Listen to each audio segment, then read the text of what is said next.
Chapter 3. Now the serpent was more subtle than any beast of the field which the Lord God had made. And he said unto the woman, Yea, hath God said, Ye shall not eat of every tree of the garden? And the woman said unto the serpent, We may eat of the fruit of the trees of the garden, but of the fruit of the tree which is in the midst of the garden, God hath said, Ye shall not eat of it, neither shall ye touch it, lest ye die. And the serpent said unto the woman, Ye shall not surely die, for God doth know that in the day ye eat thereof, then your eyes shall be opened, and ye shall be as gods, knowing good and evil.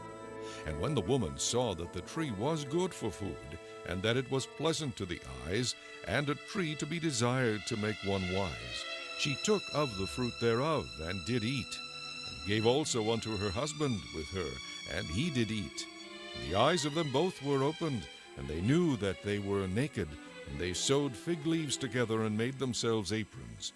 And they heard the voice of the Lord God walking in the garden in the cool of the day, and Adam and his wife hid themselves from the presence of the Lord God amongst the trees of the garden.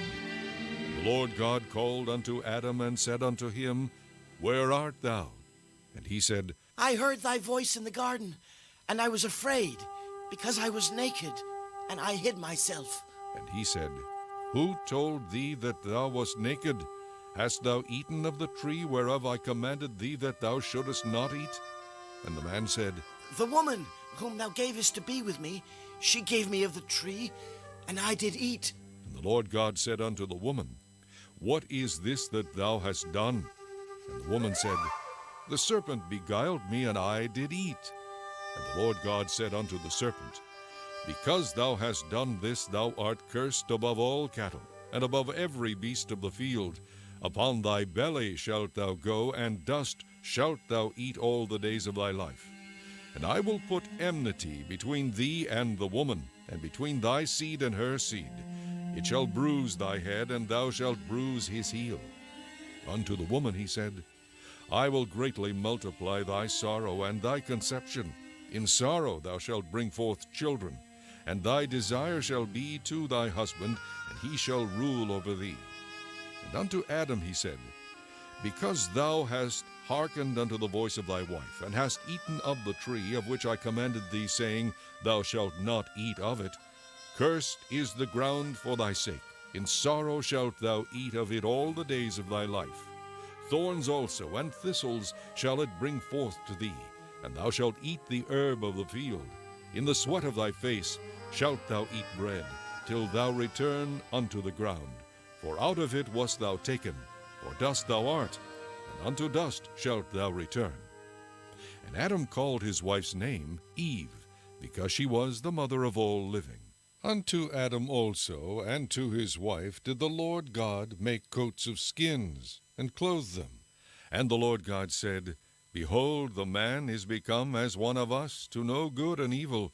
And now lest he put forth his hand, and take also of the tree of life, and eat, and live forever, therefore the Lord God sent him forth from the Garden of Eden, to till the ground from whence he was taken.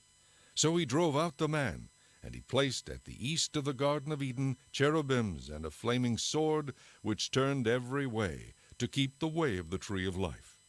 Chapter 4. And Adam knew Eve his wife, and she conceived, and bare Cain, and said, I have gotten a man from the Lord. And she again bare his brother Abel. And Abel was a keeper of sheep, but Cain was a tiller of the ground. And in process of time it came to pass that Cain brought of the fruit of the ground an offering unto the Lord. And Abel he also brought of the firstlings of his flock, and of the fat thereof. And the Lord had respect unto Abel, and to his offering. But unto Cain and to his offering he had not respect. And Cain was very wroth, and his countenance fell. And the Lord said unto Cain, Why art thou wroth, and why is thy countenance fallen? If thou doest well, shalt thou not be accepted? And if thou doest not well, sin lieth at the door. And unto thee shall be his desire, and thou shalt rule over him. And Cain talked with Abel his brother, and it came to pass, when they were in the field, that Cain rose up against Abel his brother, and slew him. And the Lord said unto Cain, Where is Abel thy brother? And he said, I know not. Am I my brother's keeper? And he said, What hast thou done? The voice of thy brother's blood crieth unto me from the ground. And now art thou cursed from the earth, which hath opened her mouth to receive thy brother's blood from thy hand. When thou tillest the ground, it shall not henceforth yield unto thee her strength. A fugitive and a vagabond shalt thou be in the earth. And Cain said unto the Lord, My punishment is more than I can bear. Behold, thou hast driven me out this day from the face of the earth, and from thy face shall I be hid, and I shall be a fugitive and a vagabond in the earth. And it shall come to pass that every one that findeth me shall slay me. And the Lord said unto him, Therefore, whosoever slayeth Cain, vengeance shall be taken on him sevenfold. And the Lord set a mark upon Cain, lest any finding him should kill him. And Cain went out from the presence of the Lord, and dwelt in the land of Nod on the east of Eden. And Cain knew his wife, and she conceived and bare Enoch. And he builded a city, and called the name of the city after the name of his son Enoch. And unto Enoch was born Ired, and Ired begat Mehujael, and Mehujael begat Methusael, and Methusael begat Lamech. And Lamech took unto him 2 wives. The name of the one was Ada, and the name of the other Zillah. And Ada bare Jabal, and he was the father of such as dwell in tents, and of such as have cattle. And his brother's name was Jubal. He was the father of such as handle the harp and organ. And Zillah, she also bare Tubal-Cain, an instructor of every artificer in brass and iron. And the sister of Tubal-Cain was Naamah. And Lamech said unto his wives Ada and Zillah, Hear my voice, ye wives of Lamech. Hearken unto my speech, for I have slain a man to my wounding, and a young man to my hurt. If Cain shall be avenged sevenfold, truly Lamech 70 and sevenfold. And Adam knew his wife again, and she bare a son, and called his name Seth. For God Said she, hath appointed me another seed instead of Abel, whom Cain slew. And to Seth, to him also there was born a son, and he called his name Enos. Then began men to call upon the name of the Lord. Chapter 5. This is the book of the generations of Adam. In the day Trouble the water. I won't give it up. Why don't you let it be? Still water run deep. Yes, it do. I know that. Oh, yeah. If you only believe.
I returned from Vietnam, and in less than 2 weeks, I was invited by my sister to come to Atlanta, Georgia, where they were holding the National Association of Radio Announcers Convention in Atlanta, Georgia.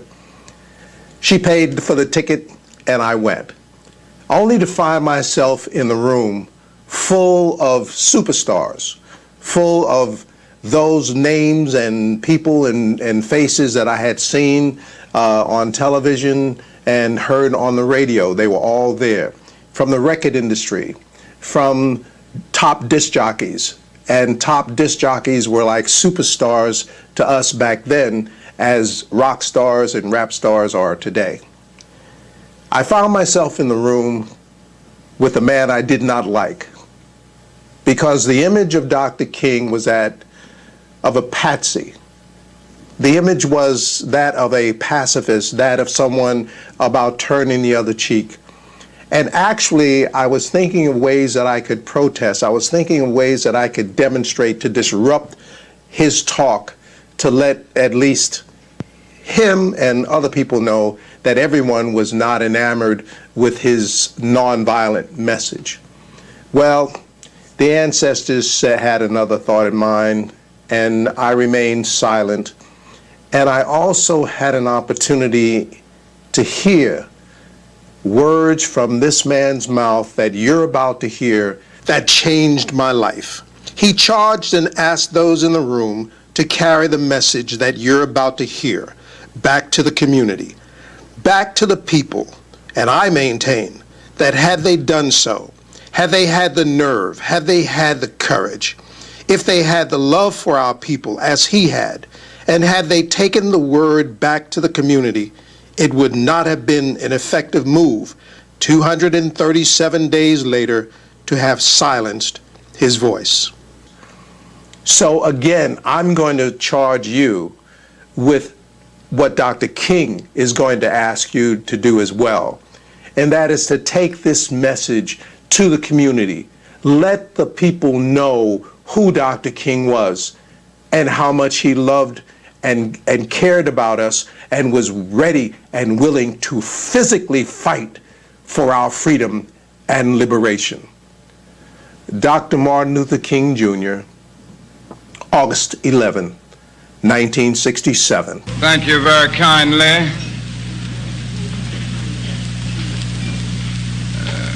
Mr. Chairman, members of this very fine and significant organization, the National Association of Radio Announcers, distinguished dais guests, ladies and gentlemen.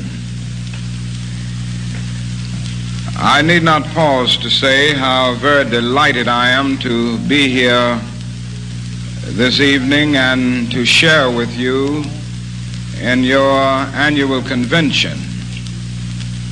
I must apologize in the very beginning for being late tonight and for holding you up.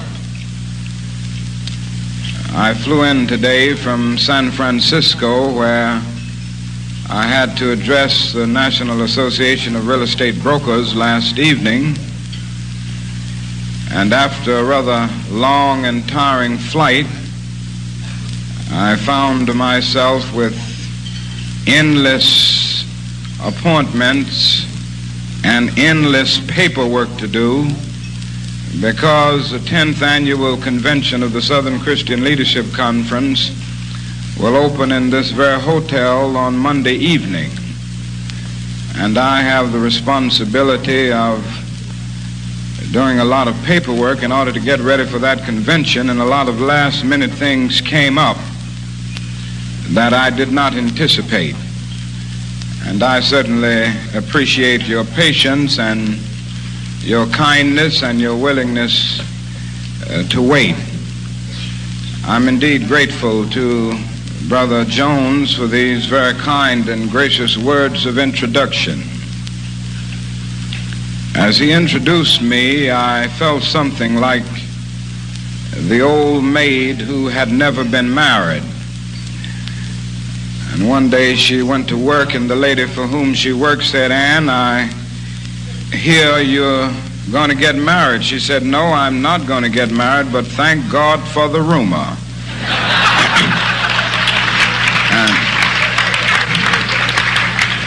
Now, I know that all of these marvelous things that have been said about me can't be true, but thank God for the rumor.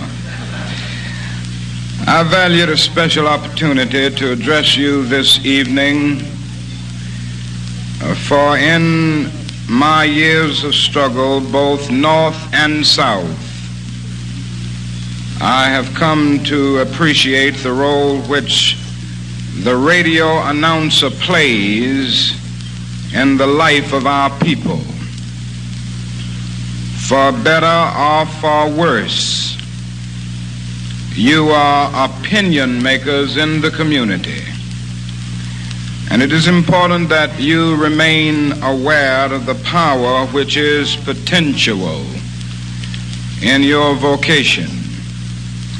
The masses of Americans who have been denied and deprived educational and economic opportunity are almost totally dependent on radio as their means of relating to the society at large. They do not read newspapers, though they may occasionally thumb through Jet.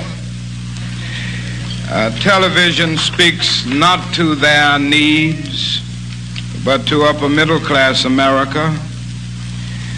One need only recall the Watts tragedy and the quick adoption of the Burn, Baby Burn slogan to illustrate the pervasive influence of the radio announcer on the community.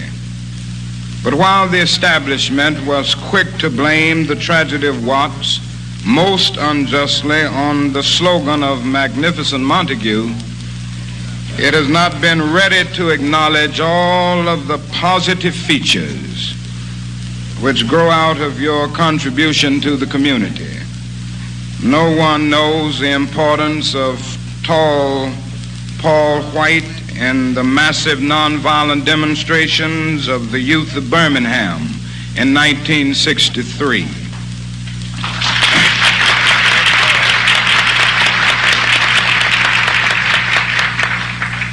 Are the funds raised by Purvis Spann for the Mississippi Summer Project of 1964, are the consistent fundraising and voter education done for the Southern Christian Leadership Conference and the Civil Rights Movement by Georgia Wood, my good friend of Philadelphia.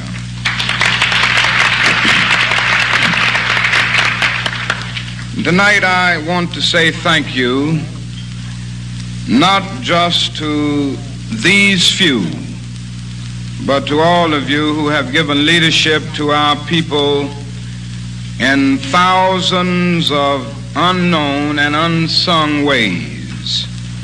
We would certainly not have come so far without your support. And in a real sense, you have paved the way for social and political change by creating a powerful cultural bridge between black and white. School integration is much easier now that they share a common music, a common language, and enjoy the same dances. You introduced youth to that music and created the language of soul and promoted the dance which now sweeps across race, class, and nation. It is quite amazing to me to hear the joyful rhythms which I found time to enjoy as a youth here in Atlanta years ago, coming back across the Atlantic with an English accent, or to see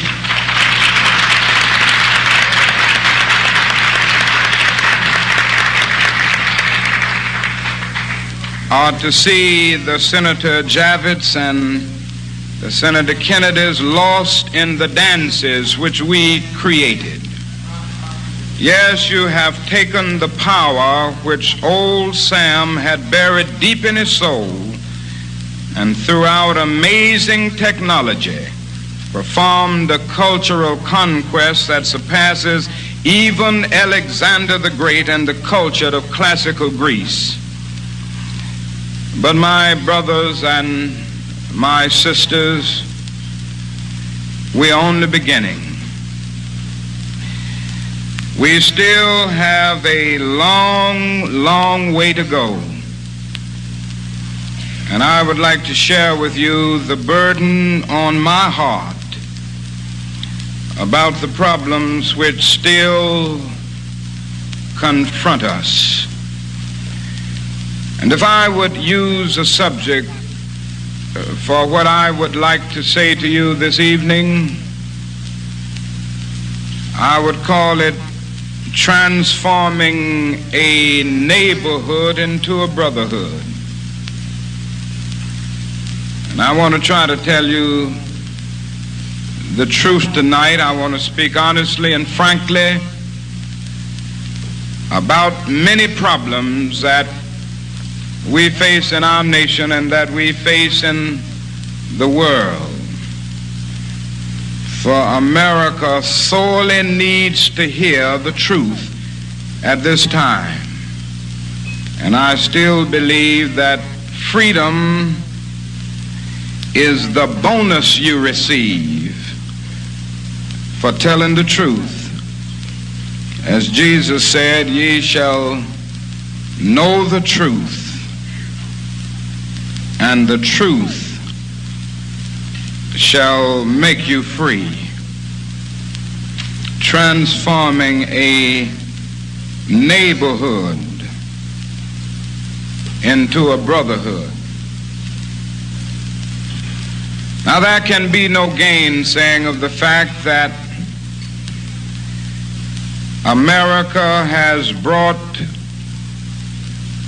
the nation and the world to an awe-inspiring threshold of the future. We've built machines that think and instruments that peer into the unfathomable ranges of interstellar space. We've built gargantuan bridges to span the seas and gigantic buildings to kiss the skies. And through our airplanes, we've dwarfed distance and placed time in chains. And our jet planes have literally compressed into minutes distances that once took weeks and months. Bob Hope talked about this new jet age in which we lived once. He said it is an age in which it is possible to take a non-stop flight from Los Angeles, California to New York City, a distance of about 3,000 miles. And if on taking off in Los Angeles you develop hiccups, you will hick in Los Angeles and cup in New York City. You know, it is possible because of the time difference to take a non-stop flight from Tokyo, Japan on Sunday morning and arrive in Seattle, Washington on the preceding Saturday night. And when your friends meet you at the airport and ask when you left Tokyo, you will have to say, I left tomorrow. This is what our nation has done through the invention of the Wright brothers right on down to the present day. Yes, through our spaceships, we've literally carved highways through the stratosphere.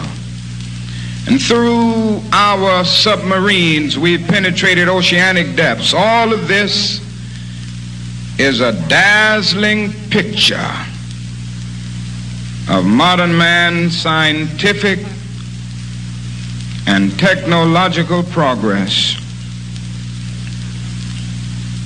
But what I want to say to you tonight, my friends, is that when we look to the other side, something basic is missing.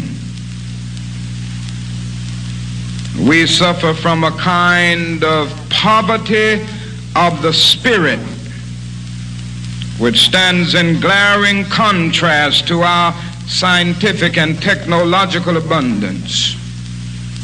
We've learned to swim the seas like fish and to fly the air like birds, and yet we have not learned the simple art of walking the earth as brothers and sisters.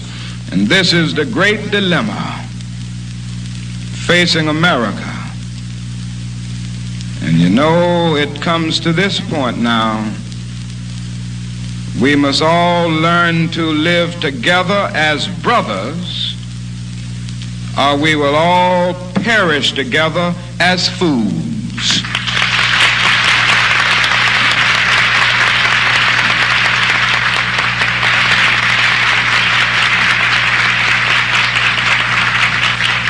Now, there are three things that we must deal with if we are going to transform this neighborhood into a brotherhood.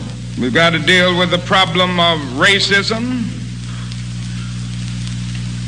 We've got to deal with the problem of economic injustice or poverty. And we've got to deal with the problem of war. Now, let me start out talking about racism. And more, we've got to tell the truth to America about this problem. And the truth means saying to our nation that the roots of racism are very deep in America, and they are still here. And that racial injustice is still the black man's burden and the white man's shame. Now, admittedly, we've made some strides, we've made some progress, but this shouldn't cause any of us to become apathetic or lax or complacent. For me, we must recognize that the plant of freedom has grown only a bud and not yet a flower. And the problems that we face are still very serious. Now, we hear a lot of talk these days about the so-called white backlash.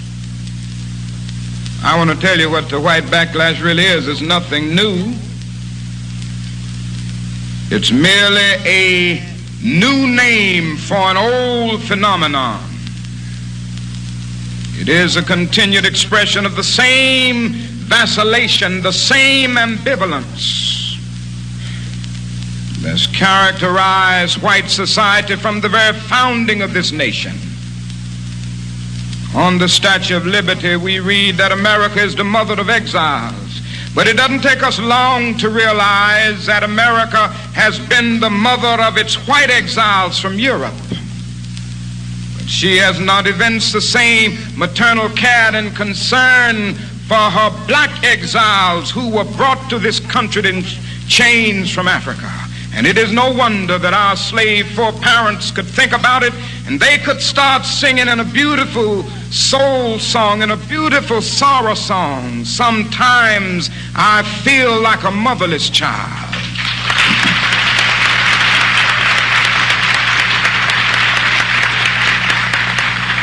It was this sense of estrangement and rejection that caused our forebears to use such a metaphor.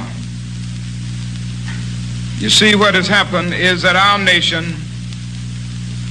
has constantly made a positive step forward on civil rights, but it has usually simultaneously made a step backwards.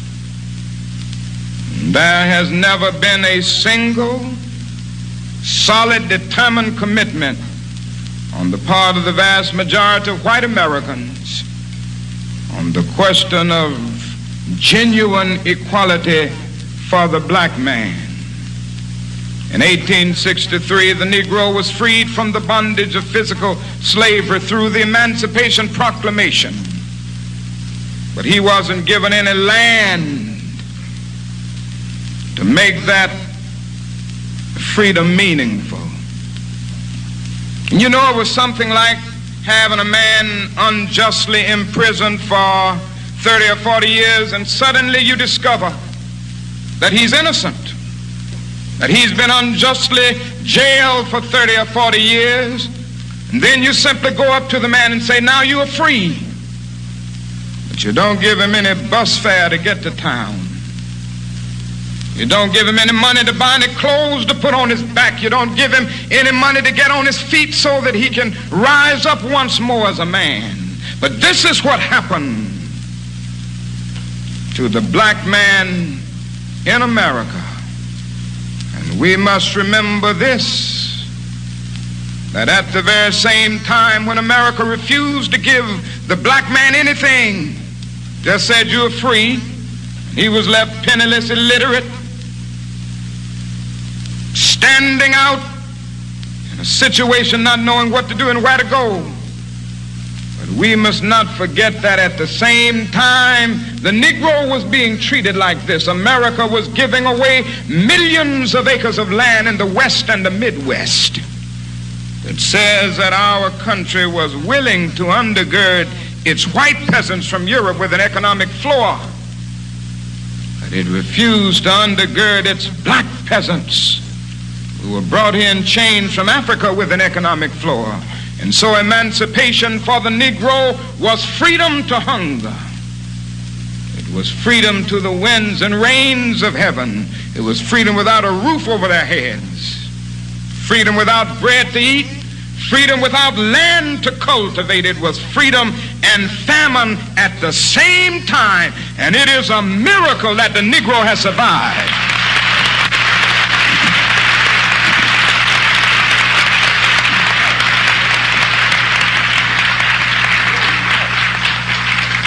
But the white backlash didn't stop there. In 1875, the nation passed the Civil Rights Bill and refused to enforce it.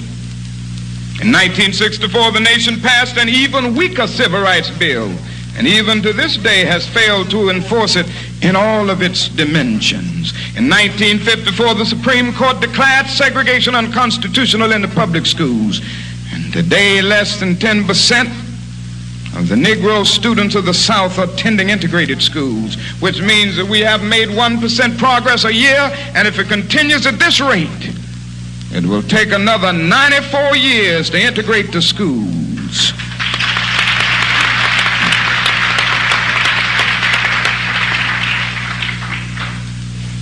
Suburban politicians talk eloquently against open housing, and at the same time, or in the same breath, they contend that they are not racist. All of this tells us, my friends, that the white backlash is nothing new. The fact is that America has been backlashing on the question of genuine equality for the black man for more than 300 years. And this is something that we must realize and that we must see. And this is why I say to you that our job is still difficult. We still need your voices. We still need your support. And there isn't any way to solve this problem without pressure. There isn't any way to solve the problem of racial injustice without persistent, nonviolent pressure. There have been those who felt that it could be done another way. There was a great man in our history, and I do not come to you to criticize him tonight, because I think he was a sincere man. His name was Booker T. Washington. Mr. Washington believed that the problem could be solved through pressureless persuasion. He sincerely felt that. He felt that if you didn't push things too fast and if you didn't bother the white South, if you didn't try to make the white man do something that he didn't want to do at that particular time, he would ultimately come around. Mr. Washington sincerely felt this, but he misread history. He did follow that approach. He started saying everything that the white people wanted to hear. He was honored for it. He was called the responsible leader. You know, I always get a little worried when I'm referred to as a responsible leader, because so often when some people call you a responsible leader, they are really telling you that you are a leader who will not tell the truth on behalf of your people. So often they mean that you are a leader more concerned about your budget than you are concerned about the freedom of your people. So often they really mean that you are a leader willing to say to the white power structure what they want to hear rather than what they ought to hear. Booker T. Washington went on with the notion of pressureless persuasion. And the reactionary forces of the white South used that only to plunge deeper into the oppression of the Negro. He told us to let our buckets down where we were, and the problem was that there wasn't much water in the well. And somewhere we must come to see that we must rise up and stand on our own 2 feet and say to our white brothers that we are determined to be men. This is what the movement is saying. We are somebody. We are determined to gain our freedom. And we are going to start with ourselves by freeing our own psyche, our own souls. This is where we've got to start first.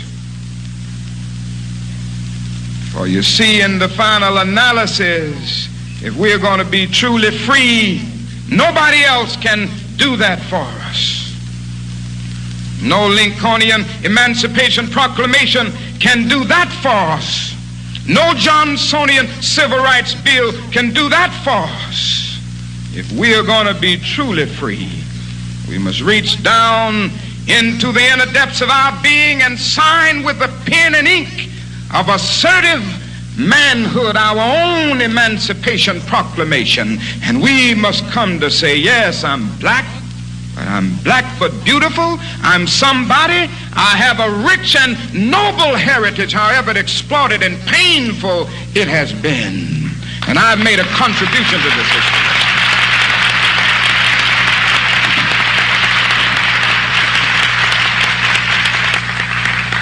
And so the responsibility is broad and it is wide. There's need now for repentance. And this is the only way that we are going to transform this neighborhood into a brotherhood. Now, the final thing I want to talk about, and I've talked longer than I expected, but I've got to bring this out. I believe in telling the truth.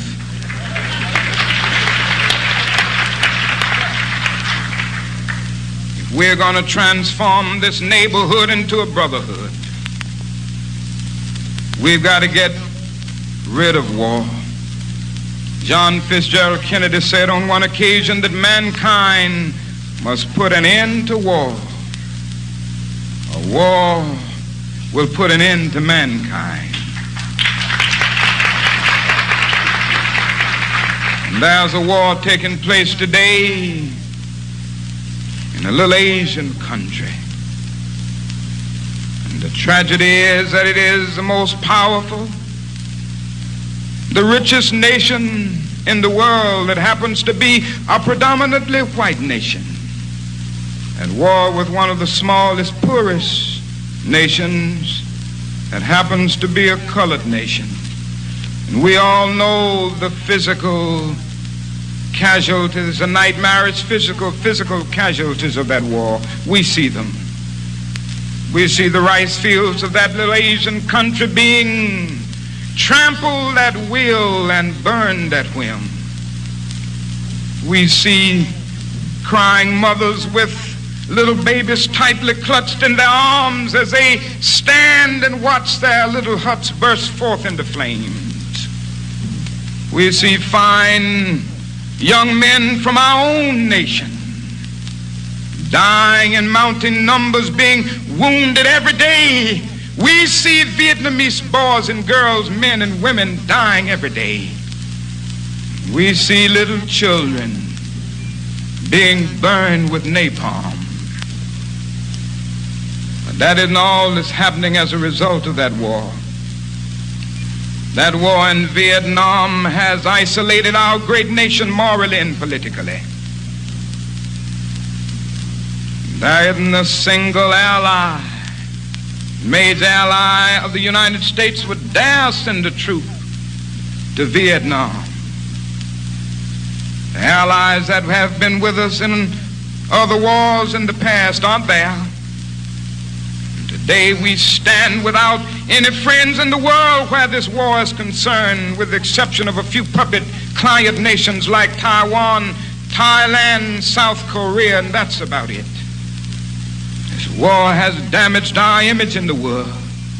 It's strengthened the military-industrial complex in our country, and it's strengthened the forces of reaction. It's diverted attention from civil rights, all of the emotions and all of the energies and all of the resources that should be going into civil rights to solve the problems of our cities are so often going into that war. And here we are fighting two wars. A war against poverty, which ends up not even being a good skirmish against poverty, and a war in Vietnam, and we are losing both of them morally and politically.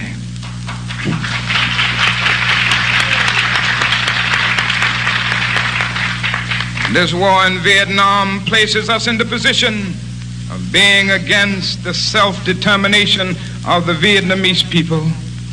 And just a little history will tell you what I mean here. In 1945, the Republic of Vietnam declared itself independent after the joint occupation of the French and the Japanese. And incidentally, this was before Communist China came into being. And the interesting thing is that when they declared themselves independent, they quoted our own Declaration of Independence in that document of freedom and applied for membership in the French Commonwealth. And then you remember what happened after that. The French sought to recapture their former colony. And they engaged in a war for 8 years, a brutal war. But France didn't fight that war alone, trying to put those people back into colonialism. It was our country that supported it to the tune of more than $3 billion. And toward the end of the war, we were meeting more than 80% of the war costs. And even when the French came to their senses and started to tire of their reckless action, even before their defeat at Dien Bien Phu in 1954, we tried to urge them to go on. And when the Geneva Accord was reached in 1954, we did everything possible to sabotage it. I have to tell you the truth tonight, my friends.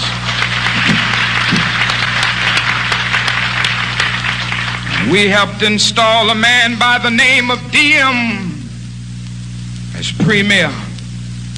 The Geneva Accord said that there were to be elections in 1956. Mr. Diem got in office and said there will not be any elections in 1956.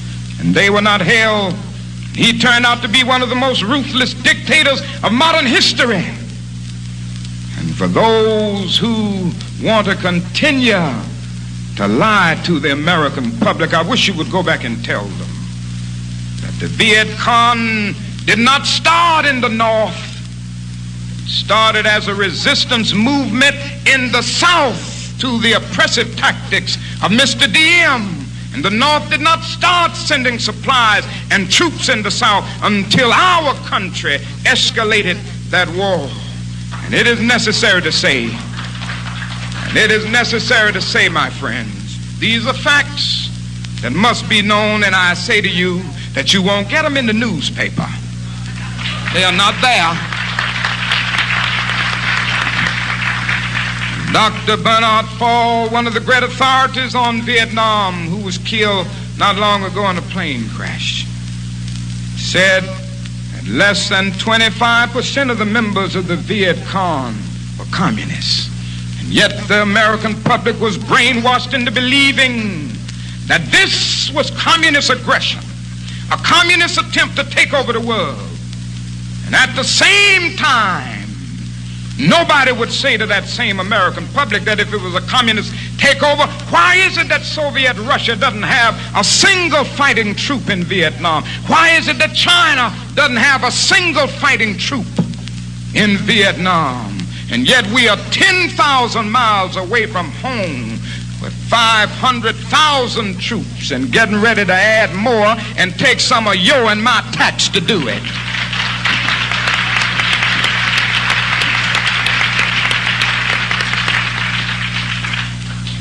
What we've got to see is that the people in Vietnam are fighting for something else. They have no love for China. They're animated by nationalism and a desire for self-determination, not by communism, basically. And this is what has not been said. But not only did we support Mr. Diem, we supported another 12 military dictatorships, and finally we supported a man named Mr. Key. That's who we're supporting now. Now in America, in the civil rights movement, we would call him an Uncle Tom. And we would call him an Uncle Tom because Mr. Key fought against his own people as a mercenary with the French. And Mr. Key was the man who said that Hitler was his supreme hero of history, and he's never changed it to this day. This is who we are supporting. I came by here to tell you the truth about it tonight.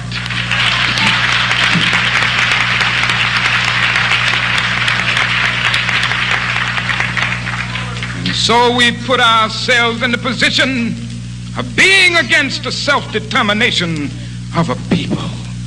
And it's time now that we see this. And it's hurt our humility. It's left us with the notion that we are to be the policemen of the world, that we have some divine messianic power to patrol the whole world. And we haven't even set our own house in order. Senators and congressmen will vote joyously to send billions of dollars to Vietnam. And many of those same congressmen will vote against a fair housing bill which will make it possible for a veteran from Vietnam who happens to be a Negro to live anywhere that he wants to live when he comes back home.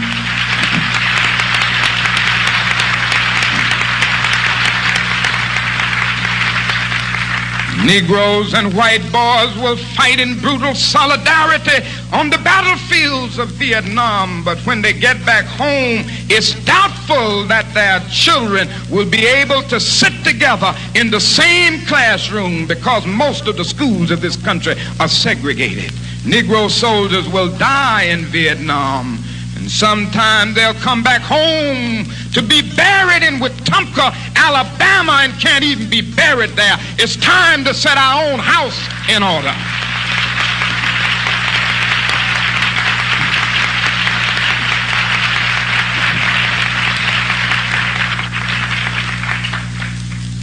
The other thing is we've increased the possibilities as a result of this war for World War III. And there's a danger now if we keep it going, that the whole of mankind will be annihilated because of the power and destructiveness of nuclear weapons of warfare. And if we continue to flirt unhesitatingly with war, our earthly habitat will be transformed into an inferno that even the mind of Dante could not imagine. And I call now upon our nation to make an honest confession. Oh, I have to do it on my knees at night. I make mistakes tactically. I make mistakes morally. I get on my knees and confess it and ask God to forgive me. thing that I still love about President Kennedy, and I'm sorry he isn't with us today, is that he had the ability to say, I made a mistake. When he allowed the Bay of Pigs invasion to take place in Cuba, he said, I made a mistake. I never should have listened to the experts. And the time has come now for President Johnson and our government to say to the world, we made a mistake in Vietnam.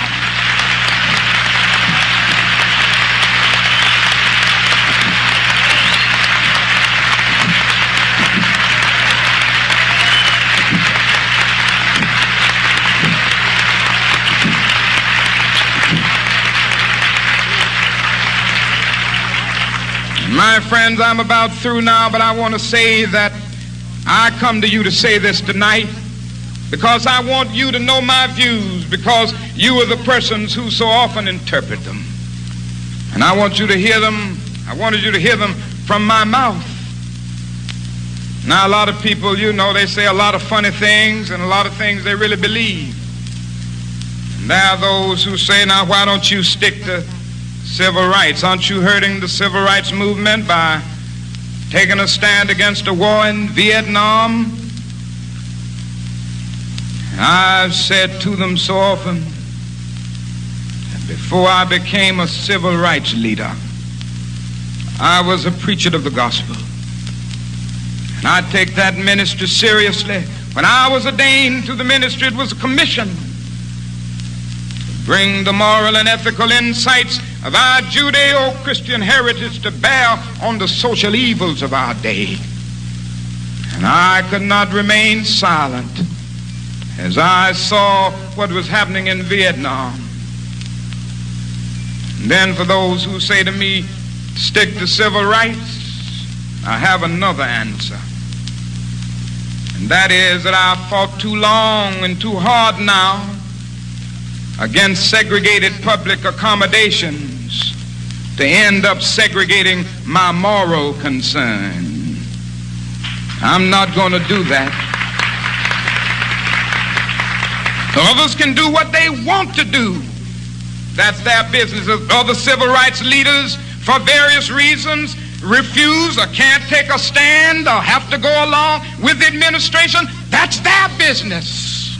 But I must say tonight that I know that justice is indivisible.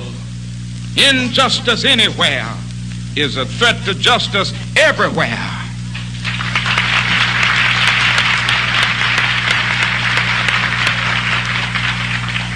And it would be rather absurd for me to be working for integrated schools and integrated other things and not be concerned about the survival of a world in which to integrate.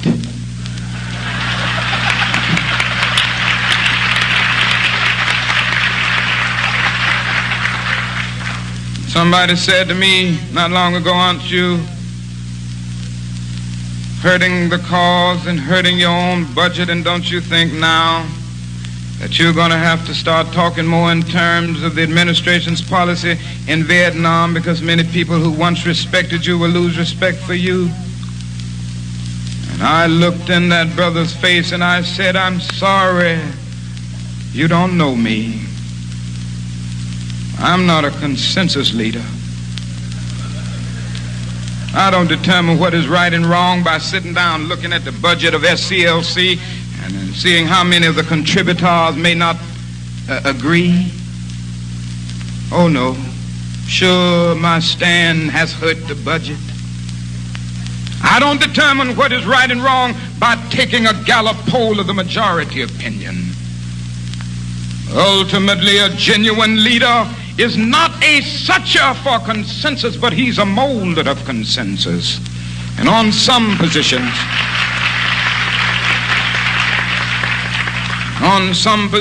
cowardice asks the question, is it safe? Expediency asks the question, is it politic? And then vanity comes along and asks the question, is it popular? But conscience asks the question, is it right?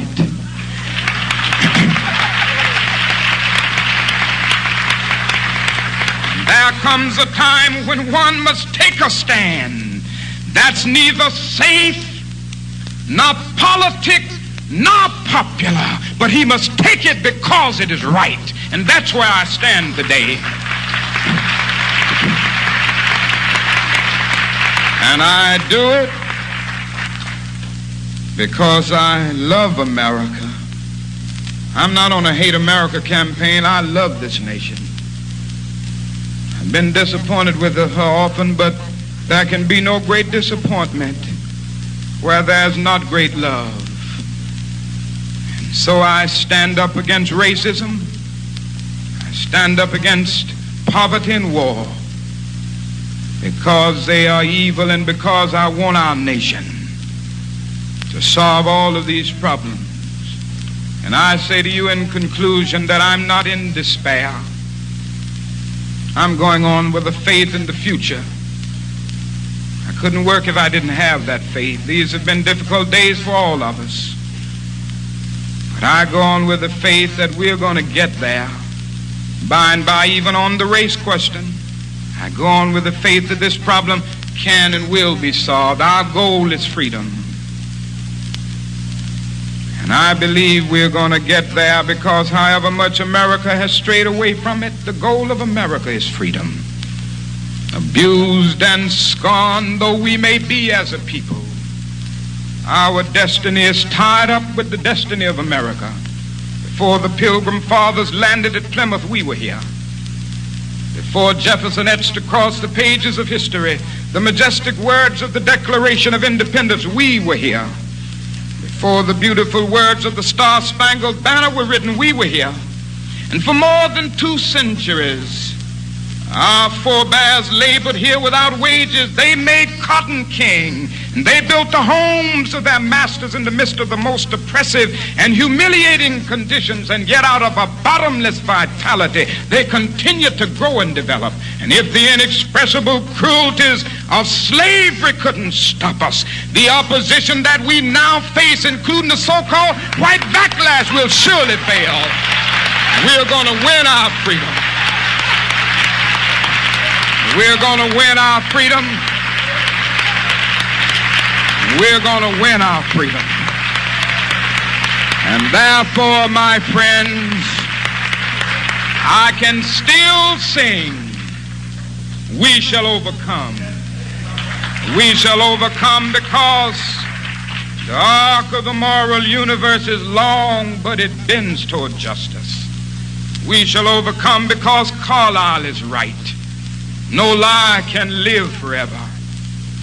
We shall overcome because William Cullen Bryant is right. Truth crushed to earth will rise again. We shall overcome because James Russell Lowell is right. Truth forever on the scaffold, wrong forever on the throne, yet that scaffold sways the future. And behind the dim unknown standeth God within the shadow, keeping watch above his own. And so let us keep moving. Let us keep climbing, and let us not allow anything to stop us as we move toward the goal of peace and the goal of brotherhood. A great, noble black bard who left us a few days ago, but who will go down in history for his eloquent pen, Langston Hughes, had a mother to utter some words to her son. Well, son, I'll tell you, life for me ain't been no crystal stair. It's had tacks in it. Boards torn up, places with no carpet on the floor, bare. But all the time I've been climbing on and reaching landings and turning corners and sometimes going in the dark where there ain't been no light. So boy, don't you stop now. Don't you sit down on the steps, 'cause you find this kind of hard. For I still going, boy. I still climbing. And life for me ain't been no crystal stair. Well, life for none of us has been a crystal stair, but we must keep moving.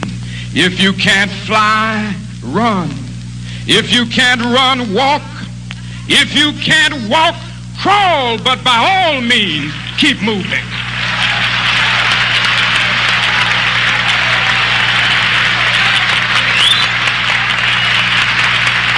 Ladies and gentlemen, we all love you. Our thanks.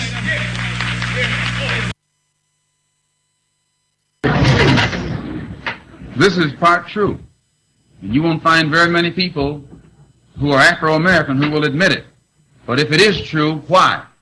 It is true that there is a sluggishness, intellectual sluggishness, academic sluggishness in almost any Negro community.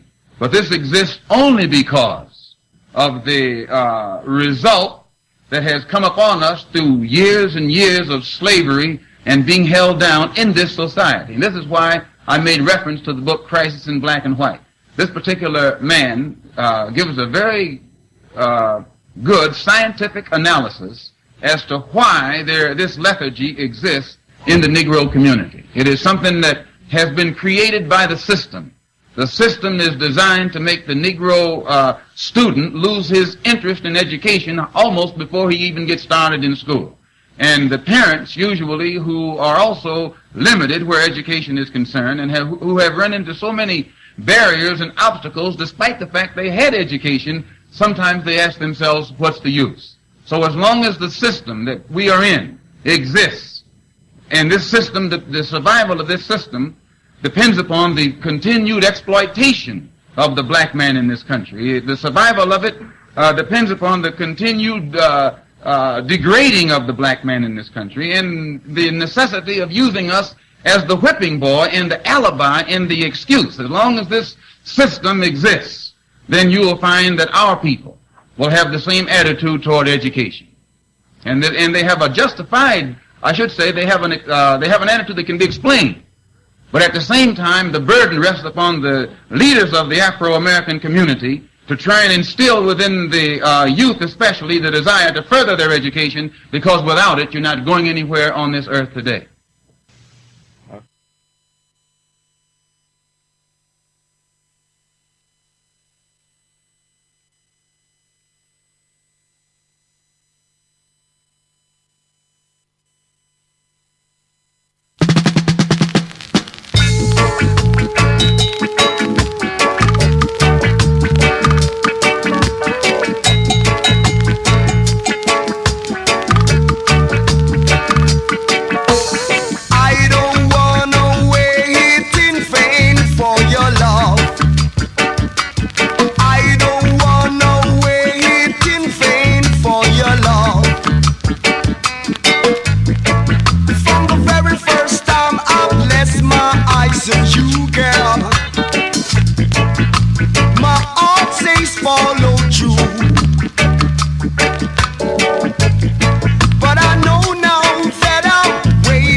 Your love is my relief.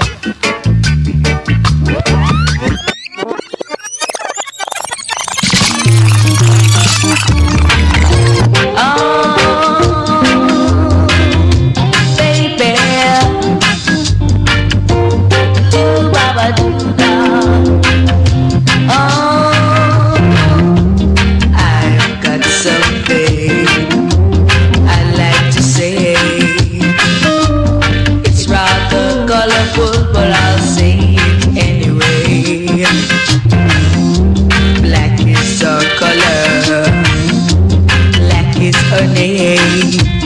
Health, strength, prosperity, and wisdom is our game. 'Cause black we are, and black we will always be. Black in the sight of everyone is so beautiful to see. Ah, da da, baby, yeah.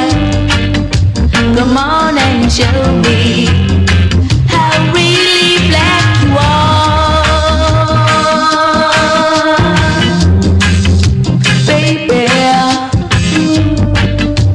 Ooh, baba doo da. Oh.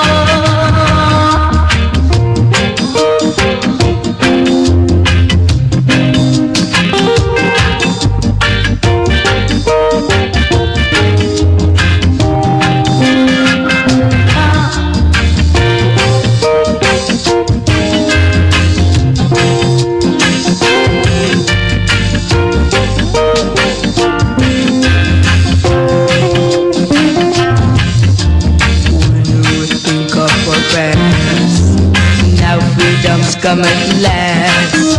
Black man progressing in every way. 'Cause black we are, and black we will always be. Black in the sight of everyone is so beautiful to see. Oh, now baby, come on and show me.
We are black, yes, we are African.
schedule, things and times, yeah, with the upon reflection.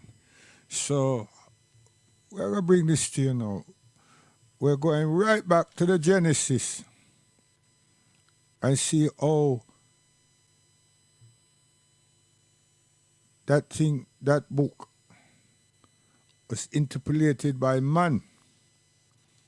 And man put his hand and his brain in this thing them call Bible. The Genesis says that God is not God has said nothing, you know. They are saying that God walked in the garden and asked for Adam and Eve, where art thou? Right? This is the Almighty, yeah? The Omnipotent, the Almighty. Okay? God want to ask question, but God cannot ask question without seeing Adam and Eve. So who's writing this thing say God was walk in the garden and call out to Adam and Eve and ask them, where art thou? You understand? That's make it even worse. You can't see them, can't find them, so I call out, gotta call out and say, where are you? Come here. You understand? This is the Greek, Caucasian, Latin, then English, and then 300 some years, then find a J and call somebody, met this word Jesus. Okay. So we move on now. You're sure that gotta ask about respect. Somebody is saying that God is saying to Adam and them, they must show respect. And then that same thing pop up with Cain and Abel. But then they're saying that God never feel good with what with Cain's offering. I always thought it was that Cain felt that the Almighty favored Abel more than him. But this thing here, it says, well, some of them write it like that. That God found did not find favor in Cain's offering. So you see, the spile here is the European people that make God today thinking into a human. So through the generation, through the generations and the evolution of time and everything else, yeah, it's a lesson learned, isn't it? Time, right? They started in the Genesis, so the scholars and all these people that is in Rome and wherever else them keep them, they reflect on something and say, listen here, we need to bring the thing up to date. So good scholars now, they would say, and a good reviewers, they would say, an analyst would say, listen, we started the theme as a man. So we have to continue that theme, but we have to bring it into light now. So to me, that's how this Jesus get christened. This how this Jesus become God. And this is how this Jesus take over the whole book. And then this person called Paul is making the people them know that Moses' law shouldn't be followed anymore. We're in grace now. See? And then him amplify this idea of theirs called Jesus. Not following Jesus, Check it. It's not about following Jesus and obeying Jesus, because Jesus came to amplify the commandments that was given to Moses. I wouldn't even say allegedly. You understand? So them push that aside and create a vision of this Jesus, not of Christ. And sometimes them stick something about Christ in there, but this Jesus, God, I need them to tell me who is this Jesus that they the title and the goings on. Because the goings on is not Christ. It's not the Son of Mary. No, it's not. The Son of Mary featured when John the Baptist, Yahya, baptized him or prayed with him, and the vision of the dove was performed by the Almighty. All Christ did was roll the clay in his hand and then open up his palms, and out came a dove. And with all these television programs and these musician programs, you see that is part and parcel of every person that's a musician. They might have to do something with the dove. They might have to do something in them hand, and the dove supposed to just fly out of the palm of their hand. And more often they don't fly out. They just come out and then reel them hand around, and the bird is so tame, if it is a bird, whatever happens anyway. And that happens. Taking a mickey, these people. So, if the law and the commandments that God gave to Moses was to give to the earth, why did they delete them? I mean, they become non and void, and this thing about grace. So that's the divide and rule part there. But then if I keep playing and playing all the chapters of Genesis, you find that God keeps coming and going and can't find people until he get upset. Because you see how this thing reads, God got upset and said, listen here, hey Noah, since the people them now listen to you, this is what I'm going to do. You understand? And God was playing a game through Moses with Pharaoh. In this Bible, he's telling Moses to tell Pharaoh to behave. But then he insists that Moses carry this message. But then he tell him, said, listen, I will harden his heart so he will not obey those message. Come on, it's like a parent telling a child, listen here, if you go to that fire, you're going to get burned.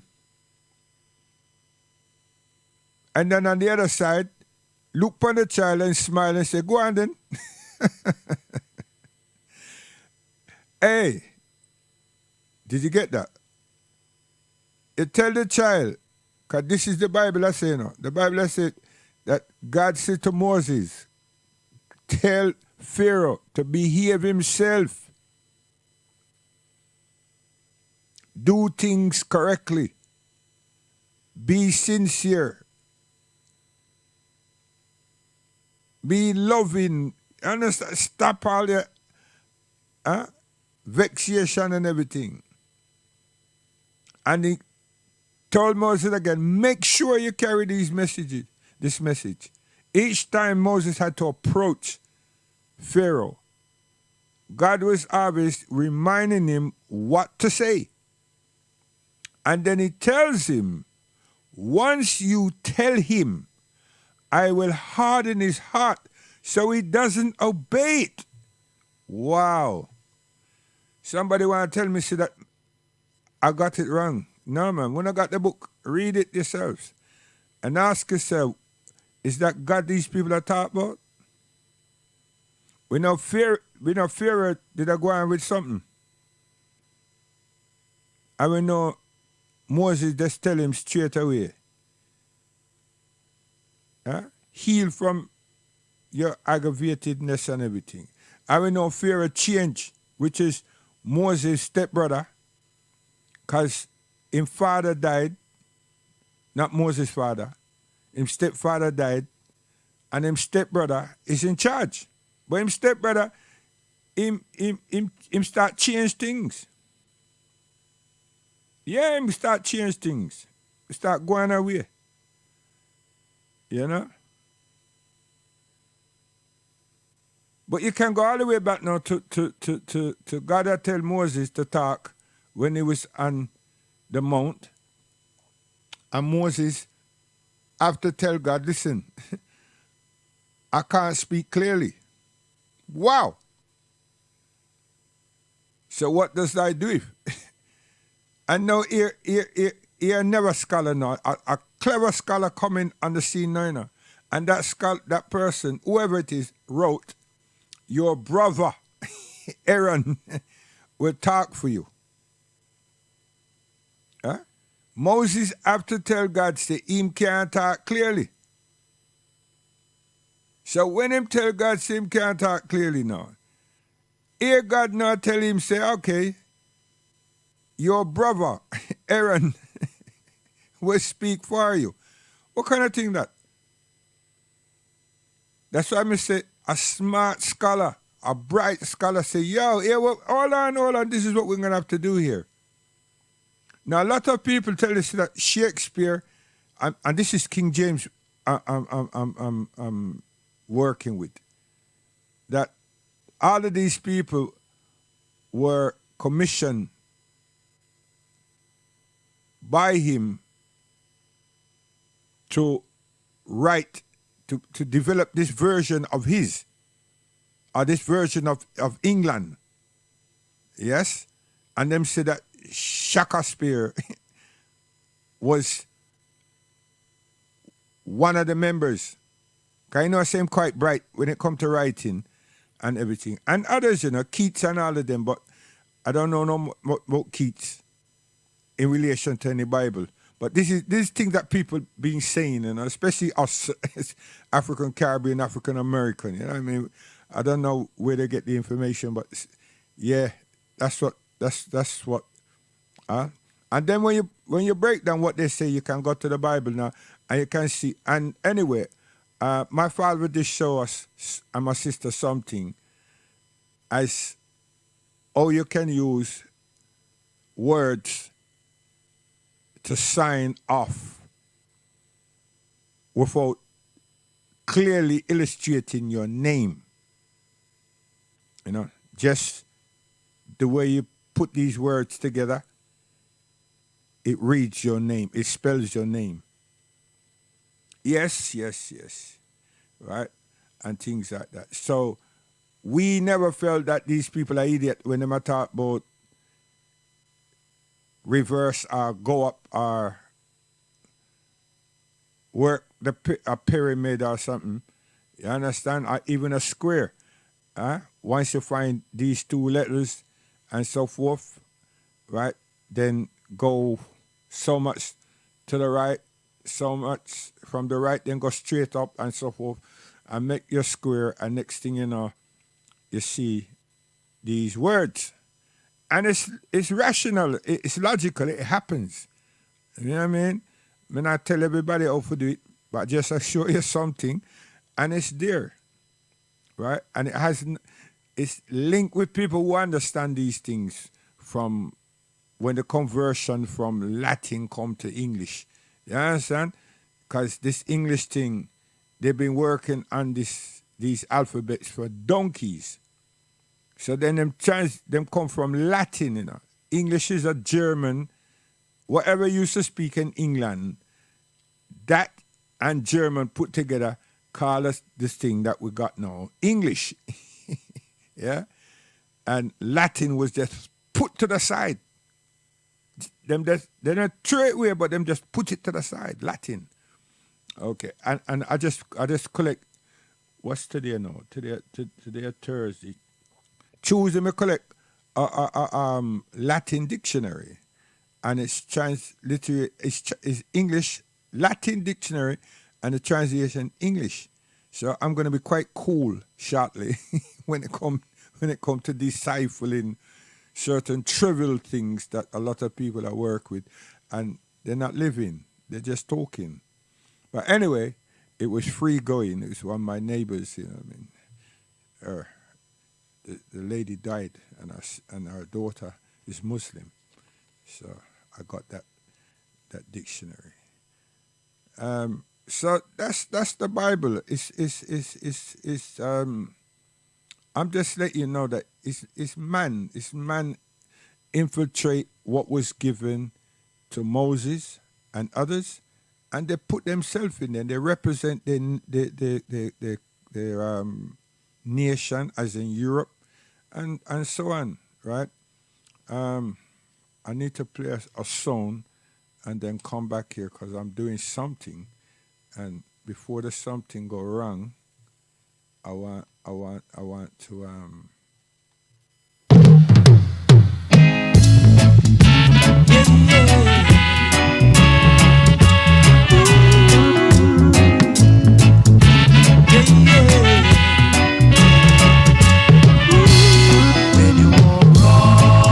Yes, when you're wrong, you can't be right. So now we have another thing that is going on, you know, because all this crime and violence and everything, it hasn't finished. It's just the people them who are control the media and everything. You understand? Them know when for dirty us and when for ease things down and so forth and so forth. Right? So it's a shame. It's a shame that and several years back we were talking about who's influencing us. You understand? Who's influencing us? And this influence, and when I talk about influential person, you know, we are talking about influence, right? Who's influencing us into this violence and this bad behaviors, and then the young people, them are talk about this person or these groups of people, now respect them, and why them is so tense and them have to carry something is because them no want receive no disrespect. So I don't understand when them a chat that something there. What respect mean to them? Because if them a say they don't get no respect and they want to kill somebody, what is disrespect?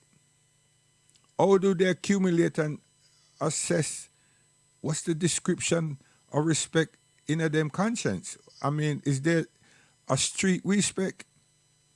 You understand?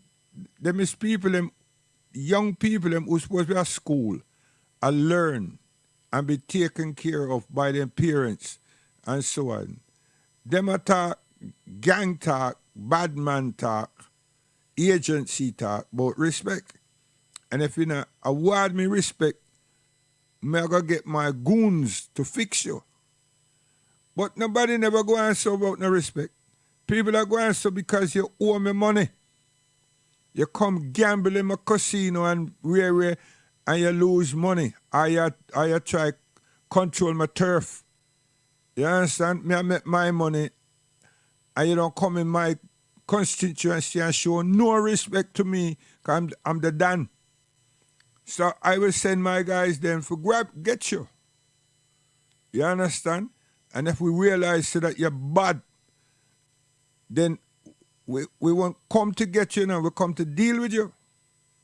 Because we know say you're bad, we understand you're bad. And not just you bad, you know. The people you work with, or who I work with you understand?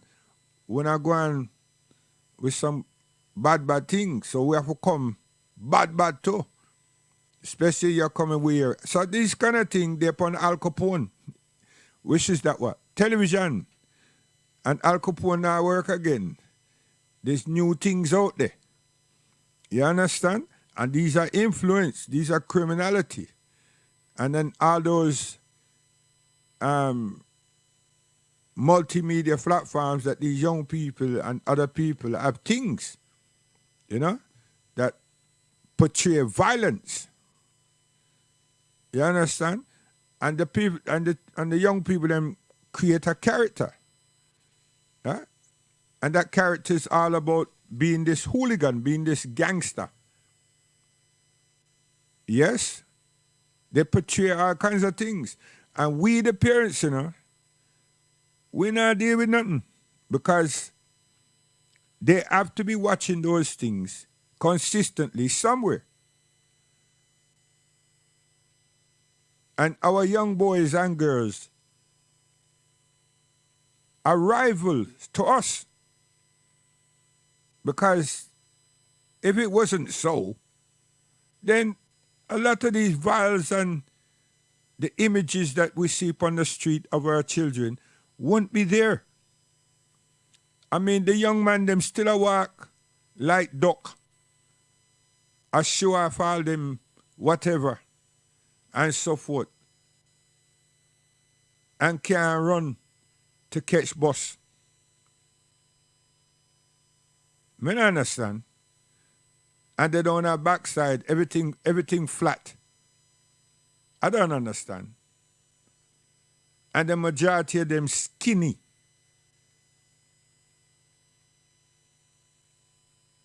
And them always a walk street, I eat something. And it's always chicken and chips or burger. Something like that. Something's going on. And then all these pops, a whole heap of sugar. You understand? And by the time them reach a certain 20 or something, or even before, I have to do some research and find out how early a person does catch, how early diabetes does show up. So right now them are going bad, and tutus, they're going to be casualty. So this influence is affecting us. And there's nothing like about this influence. It's pure dislike. And the young offenders team is filled all barrels with young people. And unfortunately as well, a lot of Muslim that immigrants, you have to call them so, that just come on into England with a number that's been here already, that's influencing the ones that just come, and the ones that just come from war-torn places, etc., etc. Them not have no fear. And their children, they're not big boys and so. They're children. So, hey, problems again. So we not like what is going on. We don't like it. You understand? Something needs to. It seems that the Muslim community gonna have to start putting olive branches out and meet the African Caribbean community and say, yo, here what happened? Let we put our heads together and seek solution. Right? Because the intervention from our side is so blooming late. All we do is when the children them get dead, the family is called to the mark, the backside, people start crying. And that's when groups of people start intervening and discussing and everything. But there's too many smart ass in them groups, because what the smart people them do? The smart people them gone to the mayor and say they want youth club and youth work and everything. And then them get a bag of money just to sit down and have consultation with themselves and some other people to make the whole money transaction legitimize. We who been there before, we know that. And we're not talking about being there before at the mayor's office. Been there before with race relation. Race relation, you know, they used to pump out money. And then something happened, not with the pumping out of money, with the transitioning of the second generation, that those institutions called government, including the liberals, all of them decided that any property the African Caribbean community have must be got back. And some of us had were in listed property. The only thing is we didn't own them. We've been there, we managed them, and we have our programs going on in there. And we never transformed none of them places into schools. We use supplementary education, yeah, but we didn't turn them into start primary school there and secondary school there with a curriculum. We didn't do that. The Asian communities have done that. We didn't do that. We lost all of these properties that we were using. Our management didn't care to try to own any of them.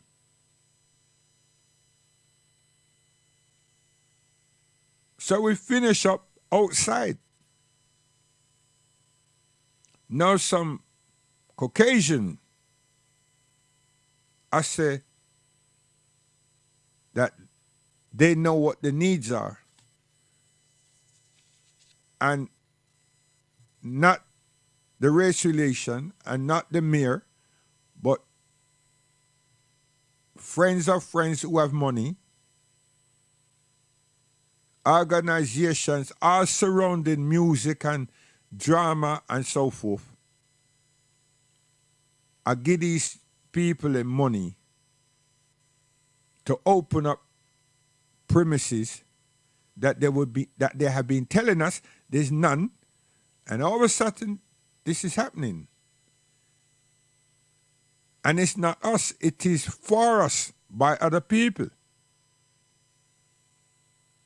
And then you still have these other people that shout out them out about we're British. You stupid man. You want to stop that nonsense because we're not going anywhere with that. But anyway, we have to look at influence again. We have to talk about influence again, you know. And in America, there's a lot of rivalry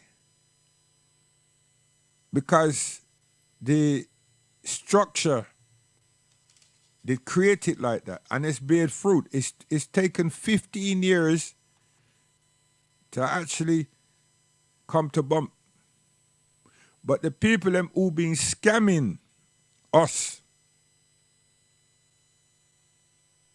they're still free.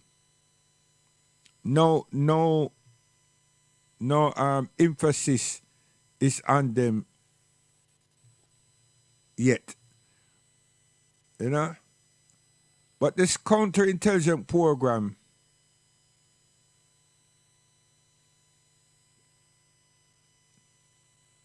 is working.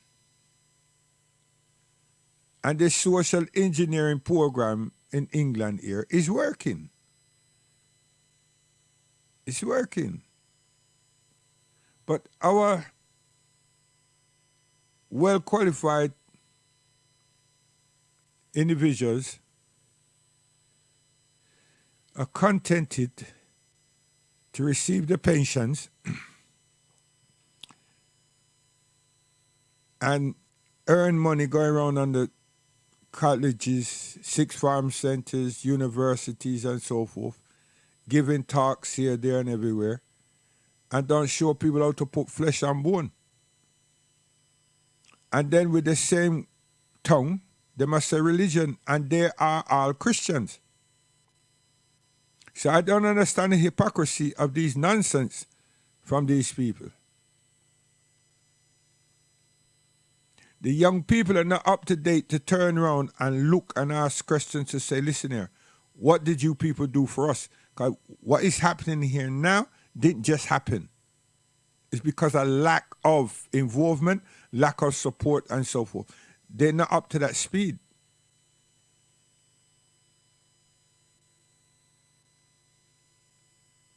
Our children are not sensitive. They're insensitive. They're not being sensitized.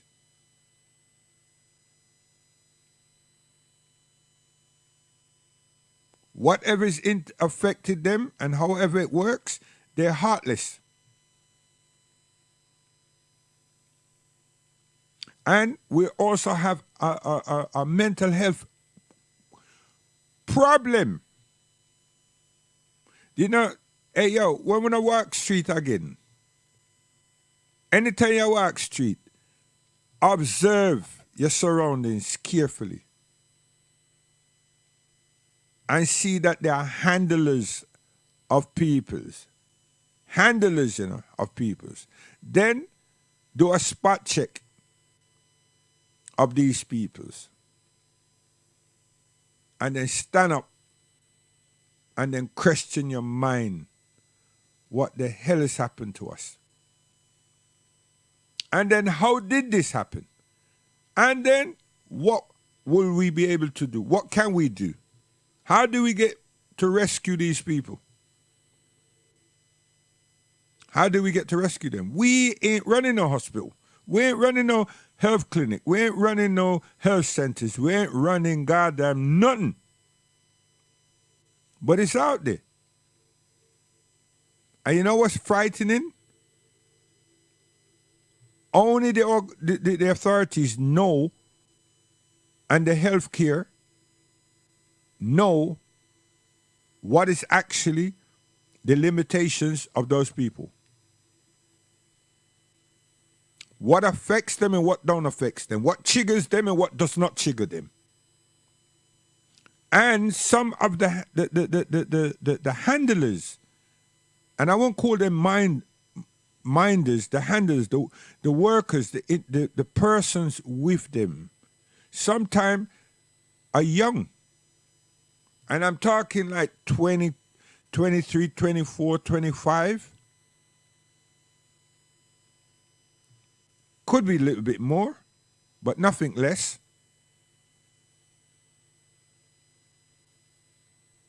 And I've been in the sports center where, wow, I shouldn't have said that.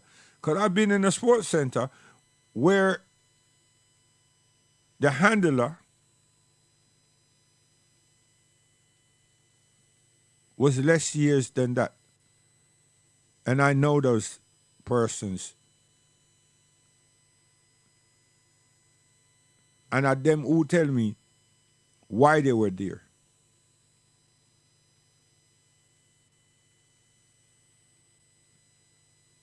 And it made me scared too, because they were doing multi-gym. And I'm saying, wow, are you sure?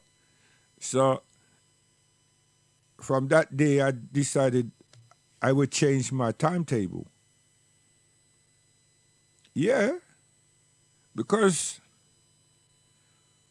whatever triggers them off, I don't know. And that sound may pass the building.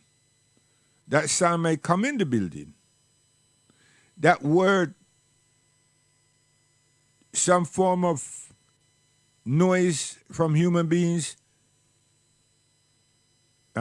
may gravitate, and it triggers off the fact that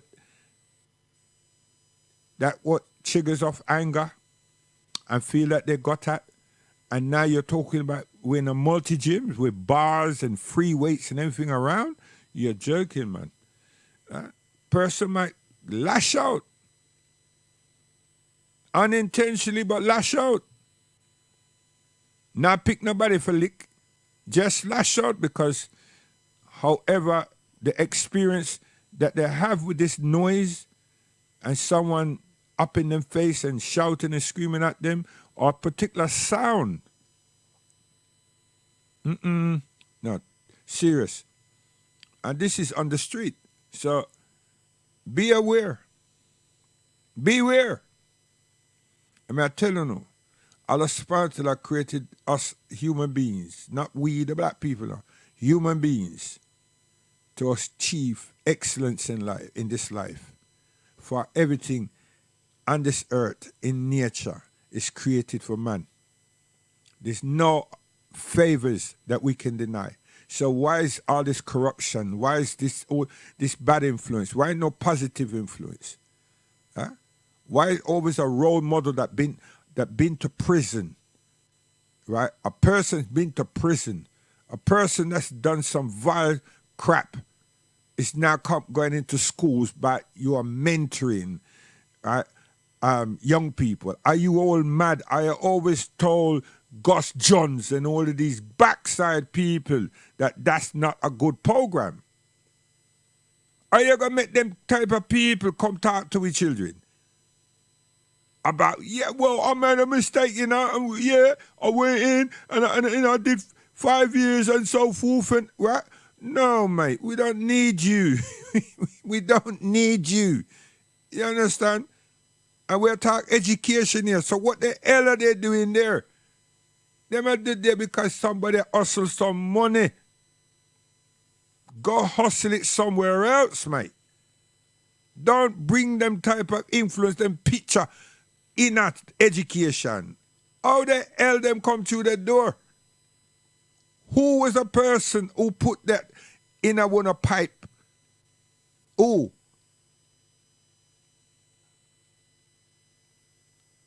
In my line of work, we used to go prison and mentor people in the prison.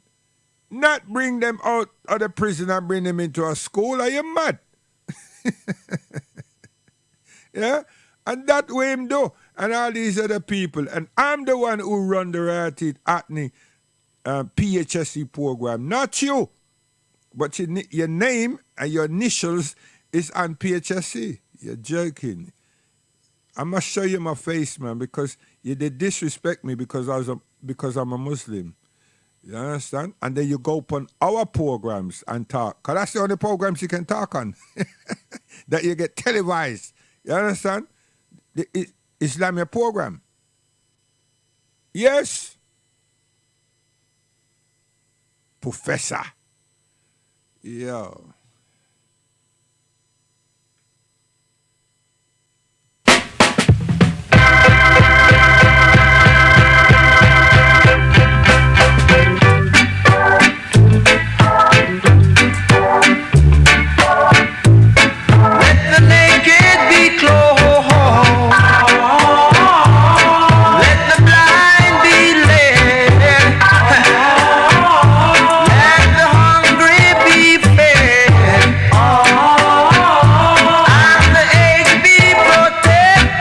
Yeah, we are talk Grenadian Gus Johns.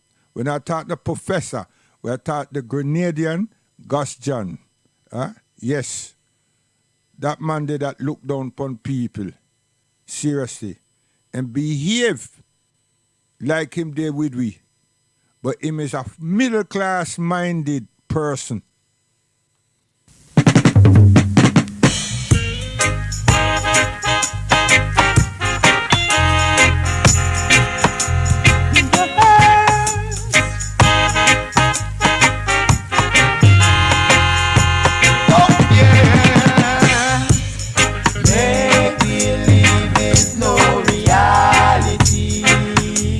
I show off with his education and him skillful way of talking. And when the people them, the outer door people them, come to Atney and try run them alphabet, you run up your mouth and say the wrong thing and never carry we with you. And then them stamp on you. And then you go around make people think say that the black caucus in Atney deserted you. When it was you who deserted us, and you never want we with you. You wanted to show your colleagues, whoever the hell they were, that you're redder than red and tougher than tough and everything. Go back and look upon your Channel 5 and BBC. Who they upon the steps a Hackney Town Hall by yourself and tell you say for back off. Huh? And the boy broke you. And Jerry German rescued you, but you still couldn't reposition yourself in any authority. Huh? Come on, mate. I'm waiting. You're there upon Galaxy. When you're there upon Galaxy, call on Things and Times. Huh? Yeah, this loudmouth boy. Huh? With your colleagues them at Galaxy and make we talk. Huh? And if you do that, I know see it a man, right? Because you're only you're Grenadian, but you're British. You're British. You're one of them sloughs. You're not a 100 Grenadian. You're sloughs. I'm coming for you all. You understand? Because when I take long, I may get old.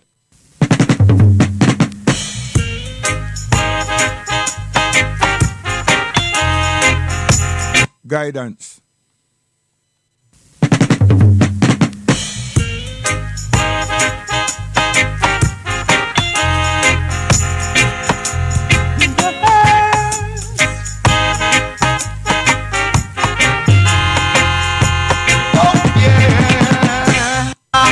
Man wanted to be a lay minister, a lay preacher for years to write it. Huh?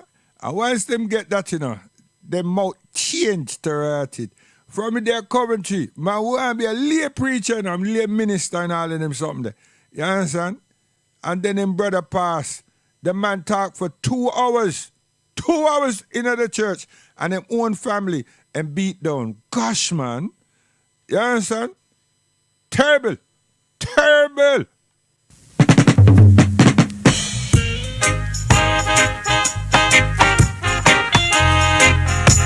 At least you did bury him, but boy, you trash him. You trash him. Was no call for it, but you did it because you're a lay preacher. Oh, gosh, man. And that was your reward. Yeah, your ultimate goal of accomplishment because you're a lay preacher. You disrespect your family. And you couldn't help it. And the more and more you look upon us, and the more and more we look on the floor, you continue. You didn't even decide, you know what? Enough is enough. You continued. You continued. And the place was packed. Because we knew him. And the Monka people, them knew him. All the West London knew him. But we became shocked. Oh, you traumatized us and your own flesh and blood. You did that.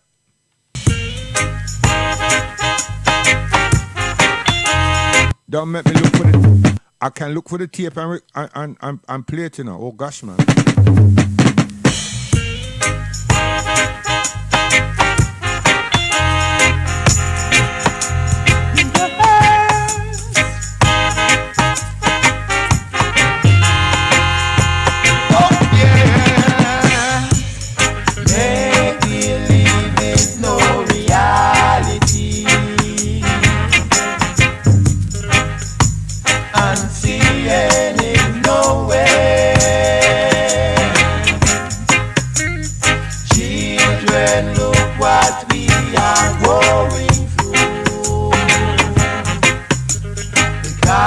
They preach wrong doctrine to you. Oh yeah. The preacher man preaches a doctrine about the flock, and that was just to keep you slaves in the mind. Slaves, if you don't keep calm, you'll be deadly harm. Time by a fire and not a flood. Oh, now reality has proven to me that these things will never cease. Oh, sin should never be. Yeah.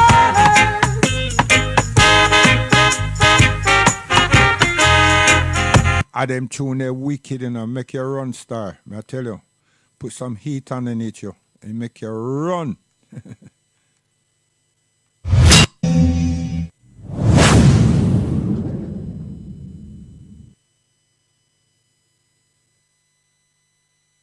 Listen, everybody's talking about walking by faith. Do y'all know what that really means? Walking by faith and not by sight. It's just one part of the faith walk. Y'all got to understand, faith without works is dead. You know what that means? You can't expect what you believe in for without doing your part. You gotta work that thing, honey. It's not just gonna drop out of the sky. You got to put your time in. You got to ask God for wisdom, knowledge, and understanding. You got to do your research for what you believe in for. You got to invest your time, your energy, all that, so you can do what you supposed to do and excel in it. Y'all be thinking y'all waiting on God, and honey, God be waiting on you. What you waiting on? Do your part. God ain't gonna do everything for you. And this is where you gotta stay focused, because things are gonna happen that's gonna make it seem like your vision is not gonna happen. But stay focused, because God is always gonna send you a ram and a bush. But sometimes God gonna have to see, how bad do you want it? It's gonna be nice that you got to cry. It's gonna be nice that you feel hopeless and helpless. And in those moments, watch God send you a little angel. He's gonna cause you to be at the right place at the right time. Worry about what you can do. Nothing else. Just do your part and watch God meet you halfway. Do you believe that? Now I'm trying to give you some news that you can use. Is you listening? Do you hear me? Or are you just sitting over there worried about that I'm only 5? See, don't miss the message because of the messenger. Get this word and apply it to your life. The only reason why I can talk about this is because, honey, I'm living it. Nothing came to me easily. I had to work hard and stay dedicated. And then things start opening up for me. Now, I'm not bragging. God gets the glory out of my story. He gave me the strength every day to do what I got to do. And he can do it for you too. All you got to do is ask for it. Matthew chapter 7, verse 7 say, ask and then you will receive. Seek and you shall find. Knock and the door will be open for you. Stop sitting around acting like you waiting on God. Baby, God waiting on you. All right now.